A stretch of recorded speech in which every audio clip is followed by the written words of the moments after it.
This is the Pooja and Gurdeep podcast. From 98.1 CHFI Studios in Toronto, Canada.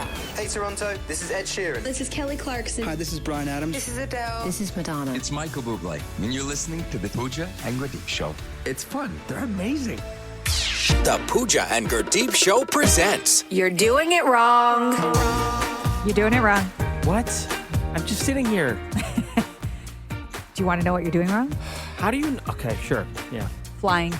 I'm doing flying wrong? I just went on a trip. I think I was okay. I got back in one piece. We're all doing it wrong. So if you are the type of person who on a flight orders a drink, a beverage, an alcoholic beverage or two. An alcoholic beverage specifically. Yes. So maybe you have like 2 glasses of wine and then... Why did you get British there? Maybe you have 2 glasses of wine. Because when I drink wine, I go British. She sounded like Borat. Wait, are you drinking wine right now? Yeah.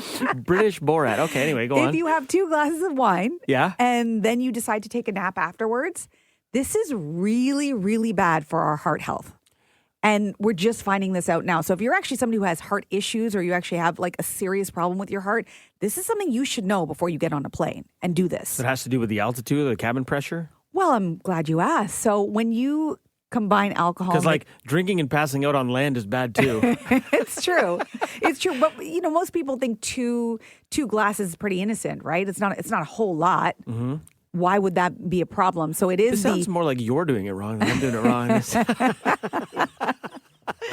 So you get alcohol and cabin pressure, you put that together at cruising altitude, Okay. and they say that this doesn't matter if you're young or you're old because it lowers the amount of oxygen in the blood, and then that momentarily will raise your heart rate. Yeah, okay, all right. I'll take what you're selling on that one.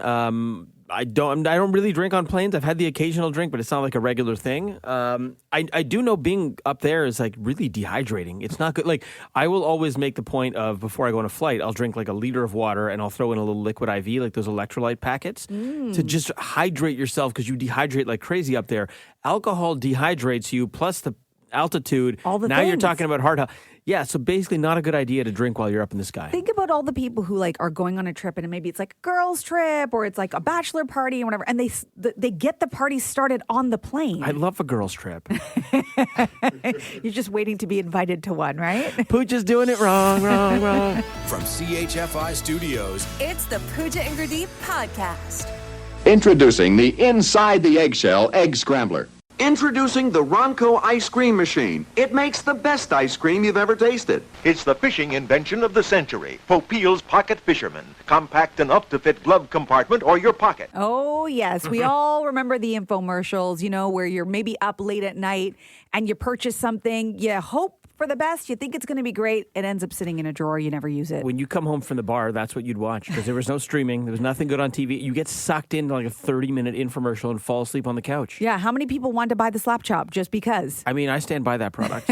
Really? That and the George Foreman grill, the 2 best things I bought off infomercials. So Paul and I just celebrated our anniversary, and we realized that we have an anniversary gift that's been sitting in a drawer for a year. It's this smart meat thermometer, which a lot of people Wait, why does that need rave to be about. smart, though? Like, meat thermometers are great, but why do you need a smart one? Well, and it's called Meter. It like actually hooks up to your phone, and so there's an app. Not and necessary. Like it seems like a lot of work for meat.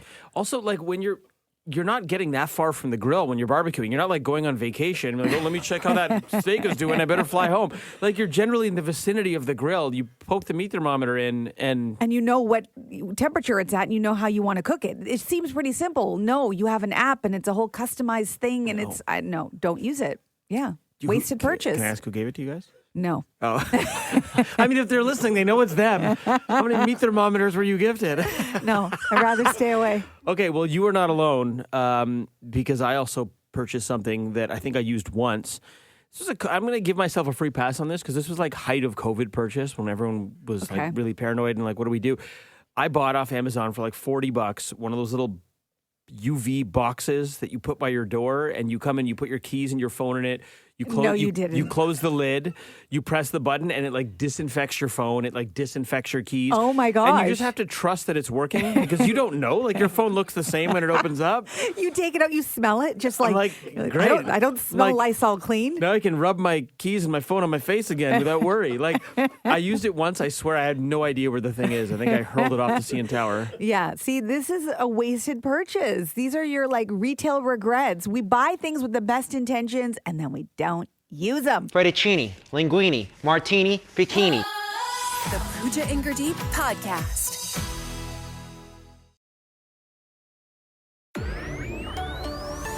This is the Pooja and Gurdeep podcast. 13-year-old Willis Gibson just became the first person to ever beat the original Tetris game. Check it out.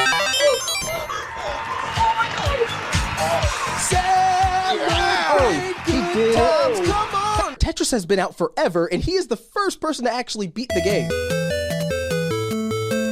Yeah, this music takes you back to childhood and also gives you immediate anxiety. It totally when does. It starts speeding up. Yes, and then the pieces start to come down at Faster. rapid speed. Yes. And you're just trying to stack the left side of the screen and wait for that line that never comes so you can get the Tetris. And you have homework, but you can't get to it because you are obsessed with Tetris and you just keep playing over and over again. And then you're turning down the volume in your room so your mom doesn't hear you play. Just me? Yeah. Yeah. Okay. All of those things. There's something about this game. Like, we all played it, but this game, and I'll throw Dr. Mario into it too, if you remember Dr. Mario, women dominated, girls and women dominated Tetris and Dr. Mario. What is it about your brain that is so good at this game? I'm not sure. Like, is it the attention to detail? Is it the organizing? Is that what it is? Like, how? I mean, I'm not going to say that. Why can we stack blocks better than you? I don't know. And like, I know so many like friends' moms who like were not at all into video games. They'd be the one yelling at us to stop playing. But when it comes to Tetris, that was the game you had to pull them away from. And it's so funny because I think like all the women I knew, we all thought that like, oh, Tetris is my game. Like I thought it was just me. Like I'm really good at it. And then I found out, no, apparently all my girlfriends are really good at it. Were you good at it too? Yeah. Tetris. And my daughter's really good at Tetris. My son gets so mad that he doesn't want to play. He's like, forget it, I don't even understand this game. It's so stupid. Like, I like it. I don't love it. It'd be a lot lower on the list of like old school games if I'm feeling nostalgic. But like, I was like obsessed with it on the Game Boy that I wouldn't let my brother. We had to share it, and I'm like, you're not playing it until I'm done. And I finished it on Game Boy because there's a last level on Game Boy. You're like that Wonder Kid we just played the clip I know, of. but it's different because you max out on Game Boy. So it was like level 20 or something, and then all the little dancers come out, and then a rocket blows up. Dancers? Oh, it was so Rockets? good. I never got dancers or It was rockets. great. It was like the best accomplishment of my life.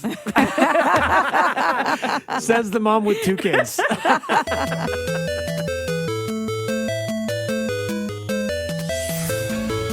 From CHFI Studios, It's the Pooja and Gurdeep podcast. I think everyone has either done this or witnessed this happening. You know when you're grocery shopping and let's say you buy like a case of water, or you pick up a bag of chips, you get a little hankering in the grocery store, you dip into something in your cart before you've actually paid for it. Like you open a bag of chips, you take out a bottle of water from the case of 24, maybe you're picking at a couple of grapes. Yeah.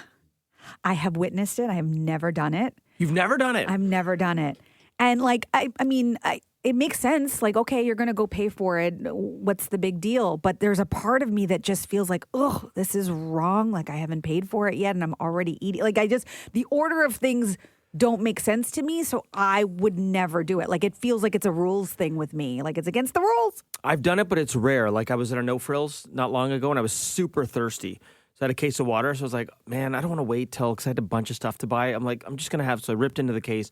I drank water, but then I clearly I put the empty thing back in the case. I mean, you're just going to pay for the whole case. They're not going to charge you for one less bottle of water. So I think that's okay.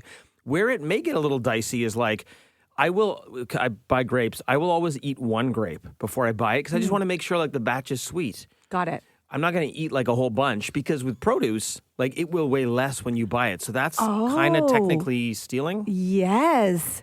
And there are legal implications to this. Like there are actual rules. Like each individual retailer has rules about this. And the rules are not in your favor for eating while you're there. Do they post this? I've never seen this. No, I don't think anybody's ever going to because you think like, what am I in trouble for eating a grape? You're like, really? I've got our produce lawyer on line 1. Yeah.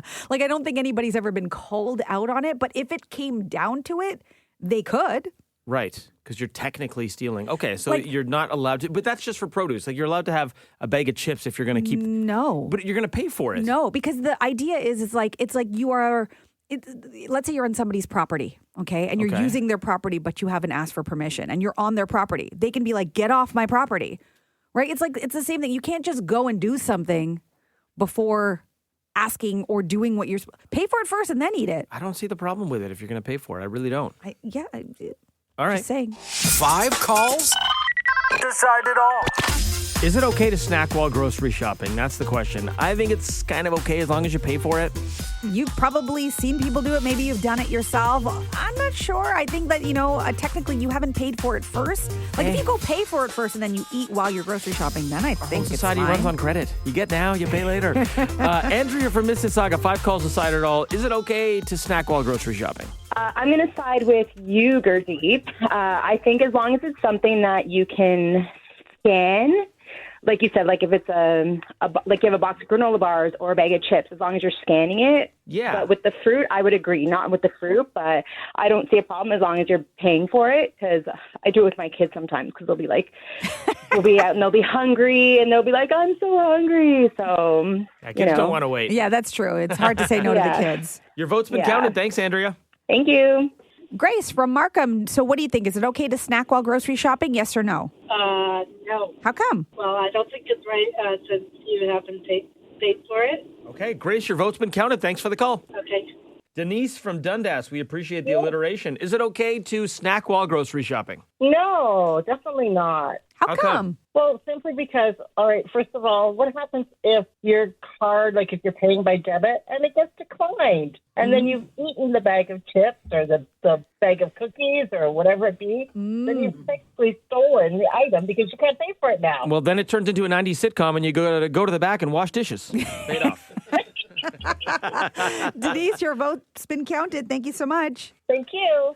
Bree from Aaron. So what do you think? Is it okay to snack while grocery shopping? Yes or no? I honestly, if you have a screaming child in a cart, and that's when I've opened up like a box of cookies or one of those food pouches and just given it to them because I got to survive grocery shopping with 2 kids. And those tantrums are real. Yeah.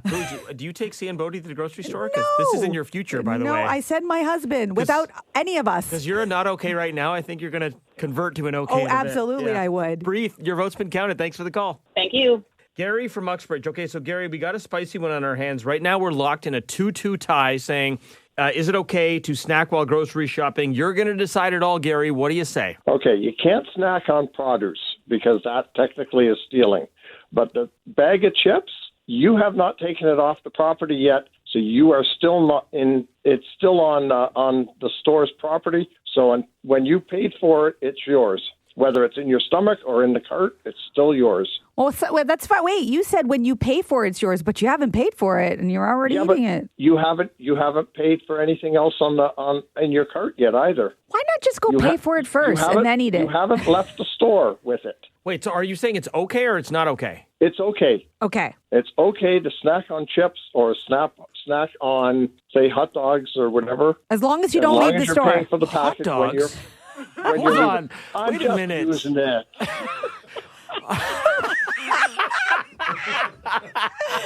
Pack of hot dogs. Where are you shopping?